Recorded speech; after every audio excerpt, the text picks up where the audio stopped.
My name's Lars and I'm happy to present you my Owl guide. Despite having only 2 stars in difficulty officially, Owl is one of the most difficult clans to master. However, investing some time into learning the clan will be worth it, as the Owl clan is also one of the strongest clans in the game right now. As a bonus, your clan can work as an enabler, as your lore is manually placed by branches, which help your teammates once you have at least 30 relations. After figuring out the clan, you will be rewarded with not only a disgusting eco setup, but one of the strongest militaries in the entire game as well. In specific circumstances, it can be uncontestable. I'll teach you how you can completely break the game with this clan, while highlighting its unique lore tree, which is quite literally a lore tree. Before jumping into any build orders, I'd like to talk about the specific Owl lores in the lore tree first. The lore tree might be confusing at first glance, but it's honestly not that hard. The lores with the owl symbol on the left side are the unique owl lores. The other lores are lores which you already know, with the exception of the blessings. The lores at the bottom are the military lores. The lores on the left are the more niche lores which you don't use that often. And the lores on the right are our vital eco lores. First we have fertile soils. Fertile soils creates a fertile land in the zone and boosts its specialized productions by plus 10%. That means that the owl can always build a farm. Then we have ironwood. Ironwood progressively collects the ores in the zone for your clan or a favorable clan owning the zone. So you can actually mine for an ally clan by just placing an ironwood there. The last lore in the first circle will be healing herbs. This lore heals all units in the zone outside of combat. That's it for the lores in the first circle. Let's move on to the lore next to the ironwood, which is called Hypnotic Spores. Hypnotic Spores improves relations with any other faction or clan that has units in its zone, scaling with how much units are in the zone. Also, neutral and wild creatures in the zone have a 20% defense malus and will never attack your clan. Hypnotic Spores is pretty useful if you don't want to get attacked by Murkoff. Terraforming ground means that your clan benefits from the zone passive effects. In a forest tile, that means that you gain plus 6 lore flat. The next owl-specific lore is the most broken one. It's called Parasitic Vegetables. Your clan periodically reveals the resources of the faction owning the zone and gains resources for every 100 in their stock. The working units in the zone consume minus 33% fewer resources. Parasitic Vegetables not only scales with the amount of resources the clan has, but with the relations as well. The other broken lore we have is called Invasive Fruits. When placed in another clan's territory, your clan has access to one of their unique lineages. So just like with the Snake clan, the Owl clan is able to steal one, and with the 500 fame bonus, 2 different clan lores of either allies or enemies. The 2 missing military Owl lores are Protection Rune Carving. Each lore production building and forest in the zone provides its owner military units plus 0.25 defense, and Creeping Vines. Your clan's units gain plus 15% bonus attack power in the presence of the units of the zone's owner. Relations between both factions cannot deteriorate. Last are the blessings. Starting with the Source of Verdandi, which heals nearby clan units. The Source of Uder, which strengthens the effect of branches containing the owl's knowledge in her zone. And last but not least, the Source of Skald, which gives nearby trained military units the bonuses of all camps you upgraded. By unlocking one of these sources, you unlock the middle lore, which can be used to summon your Guardian of the Realms. With your 200 fame Eyes of the Forest, you can also place branches in enemy territory. And with the 500 fame Pillars of Wisdom, zones can contain an additional branch of Yggdrasil, and owl knowledges can be placed twice. Better relations with the clan make owl knowledges in their territory stronger. The relic is what makes this clan so strong. The Realm of Mirkwitter enables you to upgrade zones for 50 lore to create a forest/deer/fish tile, which provides you with more happiness and passive lore production. The clan doesn't have access to wood, so you have to decide how to invest your lore. Do you want to build buildings, or do you want to unlock lores? That means the clan is very flexible, and it's not easy to follow only one build order at all times. Depending on the spawn, you have to change your setup. In this guide, I will give you guys benchmarks in order for you to orientate yourself. So without further ado, let's hop straight into the gameplay. The Owl clan does not have a scout gun, but don't worry, you can use the stone on your main tile to recruit Norns. Recruit 2 Norns now and 1 Norn later, as we don't want to starve. Find your lore and place a fertile land here. This will boost your Norn's lore production right from the get-go. If you happen to find a circle of stones very early, which is a better tile than just a single lore stone, it is value to just relocate your fertile soils. Destroying and replacing it will only cost you half the lore cost. Build a house followed by an ironwood on your stone tile. Here you can already find the first hidden tech of the Owl clan. Did you know that the iron wood is more effective in your own zones? By the way, the owl is a very flexible clan, so there's no such thing as only one build order. I will try to explain how and when you have to switch up your build order. This is your 8-0 build order. If you have a forest, rush terraforming ground. If you don't have a forest, rush a farm. If you have treasure, rush Verdandi. And if you don't have treasure, rush Relic. Once the 800/the 801 setup is complete, the clan's pretty easy. So make sure to stick around, and I promise you it's gonna be worth it. Also, if you're a little bit luckier than me and you spawn with treasure, an early economic boost by Verdandi feels amazing. This game I had no such luck though. In this game even my iron was blocked, so I couldn't even rush Relic. But sometimes, as an eco clan, you just have to be patient and wait for your clear clan. In this case, it was a good thing that I found a forest early on.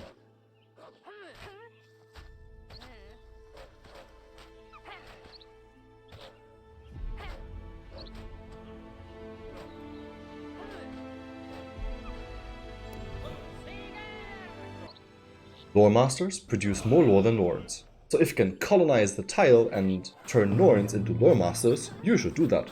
Your 8-0 goals are pretty simple. You want to build a nice fertile soil tile with a farm, a forge and a trading post. If you're lucky and your iron is on your fertile soil, build an iron mine instead. Foxes are pain! To be honest, sometimes I really felt like Northgard didn't want me to record this guide. But hey, at least the second winter wasn't a blizzard here.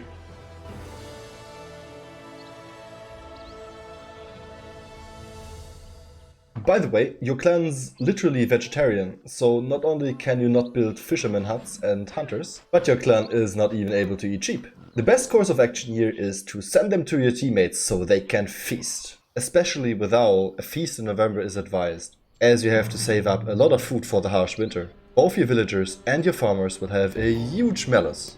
But hey, at least I was able to put down my terraforming ground now, which gives me a +6 lore flat in production. This lore is just insane. Since the iron on my fertile soils has finally been cleared, I'm finally able to build my iron mine and my farm there. Your clan always has a farmland because your fertile soils create a farm field. In this spawn I have another natural farm field, so I'd be dumb to not build a second farm here. Just as a quick reminder, if I had any treasure here, I would have rushed Verdandi instead of going Relic. If you don't have any treasure, go for Relic instead. You also need to build a trading post eventually. Always keep track on your food and respect the first winter, you really don't want to get sick. Once you have enough spare lore, place your hypnotic spores on the most populous ally clan. In this case, it was the stag. Find the tile with the most workers, as hypnotic spores relations production scales with the amount of villagers in this tile. Once you have mined around 7 iron, build your forge. And make sure to place it in the zone with your fertile soils. If you're around 14 population, build a brewery.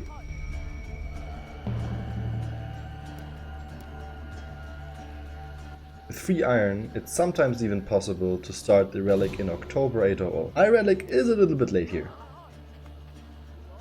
Our 801 goals are finishing our relic, hiring our war chief Verdandi, and setting up our eco tiles consisting of an upgraded farm, an upgraded trading post, and a silo. We obviously want to forge tools after the relic as well.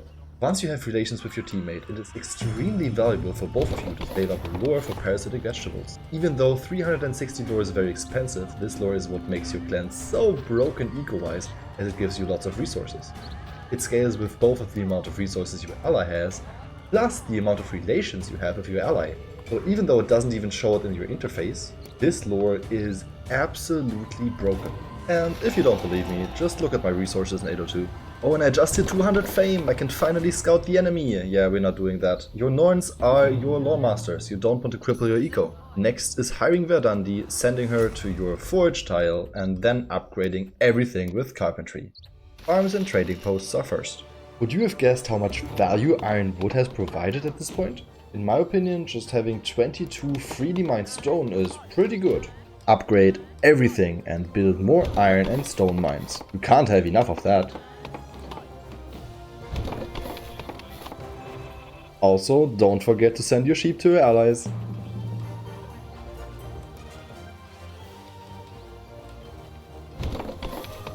Let's talk about your clan as a supporter. During the game, you should always check your allies' lores. After checking the stag's lores, I see that it already has shipbuilding. And since stag wants to have glory of the clan later, the stag will most likely just pick carpentry itself. But both recruitment, which the stag clan usually doesn't even have, and erudition will be really nice for the clan later. I made a list of all the useful lores for each clan, so if you're interested, just check the description under the video. Keep trading away the resources you have in abundance. In this case, I had a lot of iron. And more sheep for the lynx. I love building silos with this clan. If the game's slow enough and you have the space, build them on your farm tiles. With silos it makes so much sense to go eradication as well. And 2 upgraded farms with 2 upgraded silos are just stonks. Your eco is booming, you're all set up. I think it's finally time to gift our friend the stag its recruitment. 801 is done, we reached all our goals. It's time to talk about our 802 goals. First we want to reach the 500 fame in order for us to place our eco branches once again. Besides building camps, we want to upgrade as many camps as we can. We want to set up a convert of at least 20 warriors. We want to place all of our military branches, and maybe we can even spawn our guardian of the realms.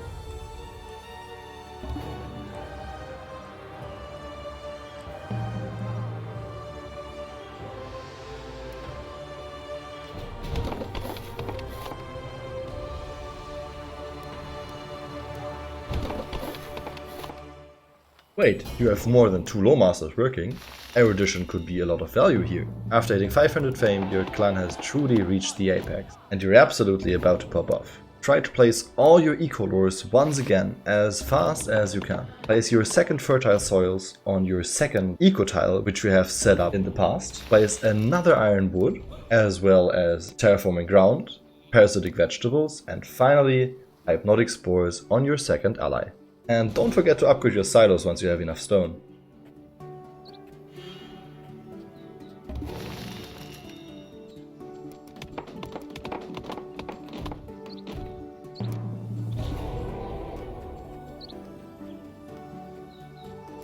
Remember when I told you that stag wants erudition? Yeah, I didn't know that until Stefan told me, so I guess it's time to give him erudition now.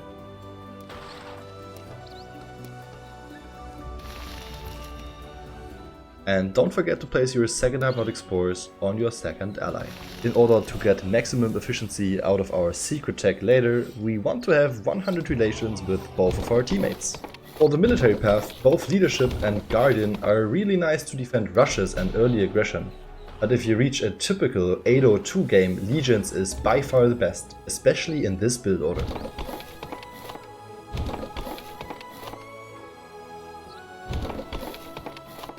Even though it's not gonna be needed later, pick Source of Verdandi to play it safe. Healing is still useful, and as bonus you can now recruit your guardian as well. It's time for the truly fun tech. If you're playing against or with certain clans, there are absolutely busted lores you can steal. As an example, in this game, I was able to steal both the city builder of the orcs and the field rations of the wolf. Be careful though, the enemy clan can send a scout to destroy your branch by scouting it up for 1 month. But the value you'll get out of the city builder rocks will be worth it anyway. So if you made it this far into my guide, I guess I'll have to reward you now. It's time for the truly secret tech. And please don't use that against me, okay? The tech boils down to the 2 unique military clan lores of the owl. The first one being protection rune carving and the second one being creeping vines.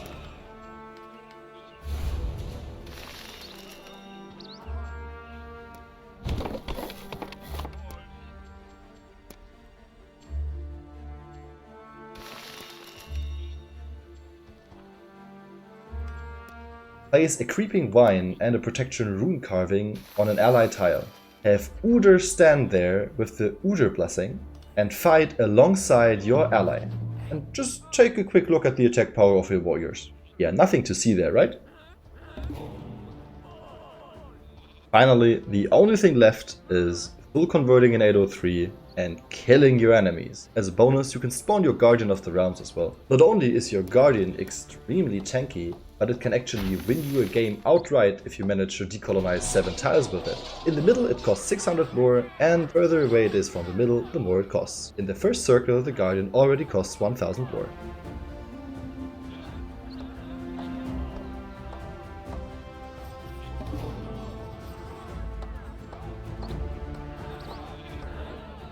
Yeah, and that's basically it. Now you got insane eco, insane recovery, you have almost all the lores unlocked, you have a tanky unit who tanks, you have warriors who rival Ox warriors, and you'll be able to sustain this forever. So I hope you will have a lot of fun completely breaking the game with the Owl clan, and feel free to ask any questions you might have regarding the clan in the comments.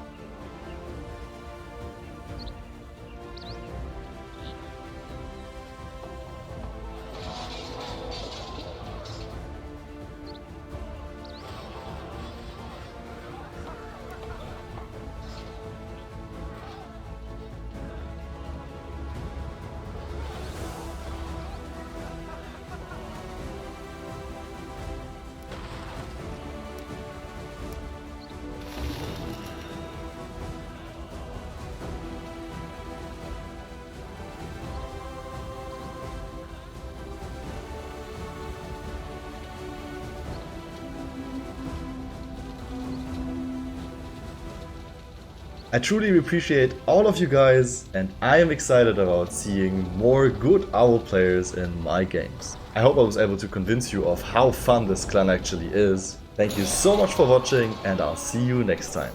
Take care.